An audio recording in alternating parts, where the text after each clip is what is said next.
each of you sort of on the panel is, where do we see the most important risk factors to target in this group? Are we talking about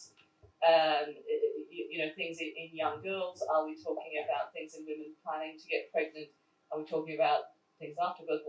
Where do we see the actual intervention is going to sit here, and what are we actually looking at? So I don't know if anyone who wants to start.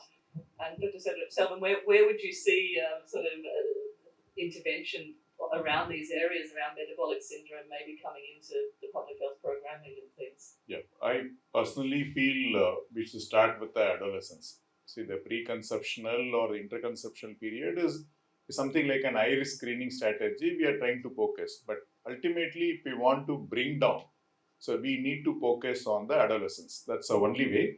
And our little experience shows that. So we have a data from a National Family Health Survey, and also we have a data, our own screening program. We have conducted around 25,000 camps for the adolescents in a year, shows that almost 40% of the adolescents are BMI is more and they are anemic.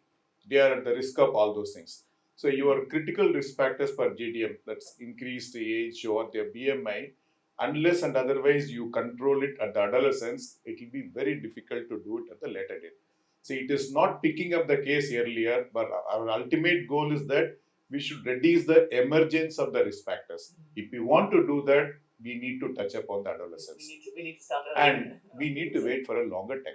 Yeah. See, for example, we were talked about the family welfare program for almost 50 years to bring down our TFR to a replacement level. And we talked about almost 30 to 60 years to make the institutional delivery implemented for almost 100%. See, the similar way, all these things should have a longer time. We should have a sustained efforts to reach this level. Yeah, the sustainability that's and the adolescence is the critical. Especially when we're trying to convince politicians and policymakers who work on much shorter cycles, it's very difficult to play that long game, isn't it? To say that this will pay off in the next 10, 15, 20 years. But very much so. The next question I wanted to put to the panel here, and then we'll open it up for comments to the floor, is around what programs are you aware of that have been tried in India, and how successful have they been in this, or are they ongoing, or what lessons can we take for this targeting of different populations and risk factors approach? And I don't know who wants to start. I can tell few programs which may not be directly to GDM, but the knowledge will definitely help us to do it. See, one is our the first 1,000 days we concentrate in a 23 blocks of the state which were really poor in both the infant and maternal indicators. So this is the poorest of the poor, and those areas we targeted. See, actually, we have dispersed certain cash incentive, but that is linked to certain parameters, including one visit to a primary health care center, so which is closest to that. See, even in this intervention, only 40% of the women are able to come to the center. So this is the one challenge. See, we can talk about many things.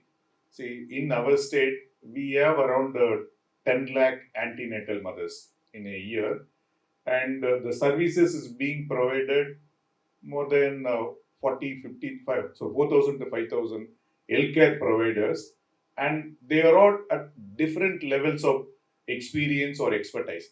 Say, one end we will have a tertiary care with a OG professor with almost a 20 PG surrounding, and other end I will have only one staff nurse with just 2 years qualified. Yeah. And this is one of the services which she need to do it, which is called, we call it as the maternal child health care. In that, one of the care is antenatal care. In one component is GDM. See, I need to convey all this message, what we are all talking to, and a little qualified woman health volunteer or a staff nurse or the community worker to deliver it. So this is the big challenge which we need to do it. And second big thing which we were trying to do is that, see, the wage less or the health economic which you are talking about, it's a big deterrent. Even if they want to do it, they may not come back to us. See, we are trying with some financial incentive also. In fact, Tamil Nadu is one state, we give around 18,000 as a cash incentive for every pregnancy. but it's all linked to certain indicators. We need to have an antenatal care, immunization, all those things. But here also, the first two things were good. But when you come to follow after pregnancy for a vaccination, which we are trying to link with your follow up for a GDM testing, there's a challenge. There's a decrease.